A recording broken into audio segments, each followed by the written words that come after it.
Pasien suspek corona tersebut sudah dimasukkan ke ruang isolasi sejak Selasa lalu setelah kondisi kesehatannya mengalami penurunan dan mengeluarkan demam tinggi disertai batuk.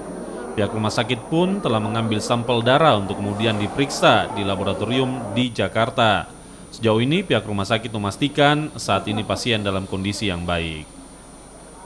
Sedang dalam perawatan. Iya.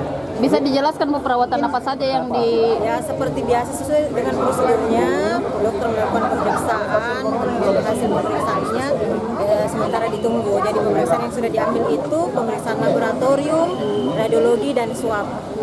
Swabnya sisa swabnya yang ditunggu. Jadi berapa hari kira-kira Kita pasien? tergantung dari hasil ya? swabnya. Tapi berdasarkan informasi yang beredar di luar Bu, pasien tersebut sempat diisolasi atau bagaimana Bu? Kan memang harus diisolasi. Oh, memang gitu. Iya, karena dia kan dalam masa pemantauan. Iya. Iya. Sekarang sampel darah kita udah kirim ya ke Jakarta, tapi kondisinya baik ya, nggak ada masalah, sehat ya, tidak ada sesuatu yang mengkhawatirkan. Cuman memang kita perlu antisipasi.